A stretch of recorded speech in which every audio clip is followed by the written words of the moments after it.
வணக்கம். சந்தியாகப்பர் ஜபமாலை எப்படி கட்டுறதுன்னு பார்க்கலாம். சந்தியாகப்பர் ஜபமாலையை கயிறு வச்சு கட்டலாம், கம்பியை வச்சும் கட்டலாம். இந்த வீடியோவில் ஐபின்ஸ் வச்சு எப்படி சந்தியாகப்பர் ஜபமாலை கட்டுறதுன்னு பார்க்கலாம். சந்தியாகப்பர் ஜபமாலை நாம் எப்போதும் தேவமாதாவுக்கு ஜபிக்கிற 53 மணி ஜபமாலை தான். இதில் சந்தியாகப்பர் ரோசரி சென்டரையும் சந்தியாகப்பர் சிலுவையையும் சேர்க்குறப்ப அது சந்தியாகப்பர் ஜபமாலையாக உருவாகுது. இங்கே நான் சிவப்பு நிற 8 மில்லிமீட்டர் கிறிஸ்டல் மணிகளும் ஐபின்ஸும் மற்ற பொருட்களும் எடுத்திருக்கிறேன்.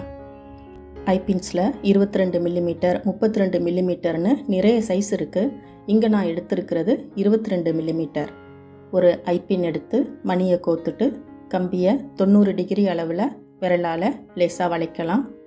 இன்னொரு லூப் போடுறதுக்கு தேவையான 9 மில்லிமீட்டர் அளவுள்ள கம்பியை மட்டும் வச்சுட்டு மீதி கம்பியை வெட்டி எடுக்கலாம். திரும்பவும் கொரடை வச்சு மேல் பக்கமாக வளைச்சோம்னா இந்த மாதிரி லூப் கிடைக்கும்.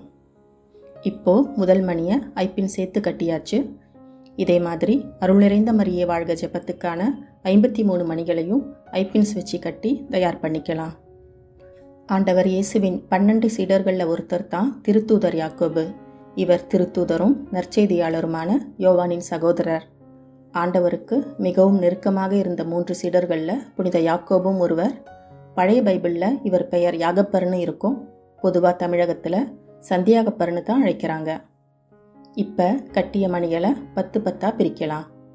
ஜெபமாலையில் 6 விண்ணுலகில் இருக்கிற எங்கள் தந்தையே ஜெபத்துக்கான மணிகள் இருக்குது. இந்த 6 மணிகளோட 2 பக்கத்துலையும் ஸ்பேசர் பீட் சேர்த்து கட்டலாம். இந்த ஸ்பேசர் மணி சேர்த்து கட்டுறது ஜெபமாலை அழகாக இருக்கிறதுக்காகவும் விண்ணுலகில் இருக்கிற எங்கள் தந்தையே ஜெபமணிகளை வித்தியாசப்படுத்தி காட்டுறதுக்காகவும் தான். ஸ்பேசர் மணி இல்லாமையும் ஜபமாலை கட்டலாம். இப்போ 2 மணியை எடுத்து கோக்கலாம். வளையத்தை லேசாக விலக்கி இன்னொரு மணியோட வளையத்தை மாட்டிட்டு திரும்ப மூடணும். ஒரு மணியோட இன்னொரு மணியை கோத்துட்டோம். இதே மாதிரி 10 மணிகளை கோக்கலாம். 5 10 மணிகளை கோத்தாச்சு. தொடக்கத்தில் சொல்லும் 3 அருள் நிறைந்த மரியே வாழ்க ஜபத்துக்கு 3 மணிகளையும் சேர்த்து கோத்துக்கலாம். ஜெபமாலை மணிகளை இணைப்பதற்கு சங்கிலி தேவைப்படும்.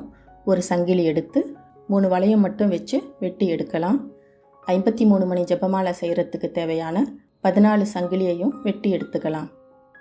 ஜெபமாலையில் விண்ணுலகில் இருக்கிற எங்கள் தந்தைய ஜெபத்துக்கான 6 மணிகளோட 2 பக்கத்துலையும் சங்கிலியை கோத்துக்கலாம். இப்போ கோத்து வச்சிருக்கிற 10 மணிகளோட விண்ணுலகில் இருக்கிற எங்கள் தந்தைய ஜெபமணிகளை கோர்த்து இணைக்கலாம். 5 10 மணிகளையும் சேர்த்து கட்டலாம். இப்போ 54 மணிகளை சேர்த்து இணைச்சாச்சு. 2 நுனியிலையும் சங்கிலியை கோத்துக்கலாம். அடுத்ததாக தொடக்கத்தில் சொல்கிற மணிகளை சேர்த்து இணைக்கலாம். இந்த திருச்சிலுவை தான் சந்தியாகப்பர் சிலுவை. ஆண்டவர் இயேசுவின் 12 சீடர்களில் ஆண்டவருக்காக உயிர்விட்ட முதல் மறைசாட்சி திருத்தூதரான புனித யாக்கோபு தான். கிபி 42ஆம் ஆண்டு ஏரோது அகிரிப்பா மன்னன் திருத்தூதர் யாக்கோபை வாளால் வெட்டி கொன்றான். அதை நினைவுபடுத்தும் விதமாக சிலுவையோட கீழ்ப்பகுதி வாளை போல கூராயிருக்கும். மீதி 3 பக்கமும் லில்லி மலர் வடிவில் இருக்கும். சிப்பி வடிவில் இருக்கும் பதக்கத்தில் ஒரு பக்கம் சிவப்பு நிறத்தில் சந்தியாகப்பர் சிலுவையும் மறுபக்கத்தில் சந்தியாகப்பரோட திருவுருவமும் இருக்குது. இப்போது பதக்கத்தையும் சிலுவையையும் ஜெபமாலையோட சேர்க்கணும். அதுக்கு 4 வளையம் தேவைப்படும். ஒரு வளையத்தை லேசாக விலக்கி திறந்து அதில் சந்தியாகப்பர் ரோசரி சென்டரை கோக்கலாம்.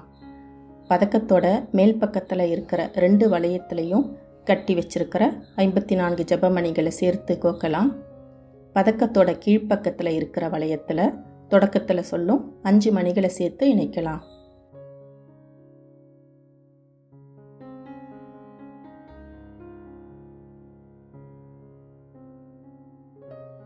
இறுதியாக சிலுவையை கோக்கணும்.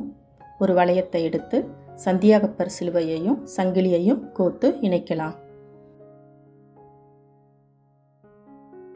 பாருங்க, கிறிஸ்டல் மணிகளை ஐப்பினில் கோத்து சந்தியாகப்பர் பதக்கத்தையும் சிலுவையையும் வச்சு ஒரு அழகான சந்தியாகப்பர் ஜபமாலை கட்டியாச்சு.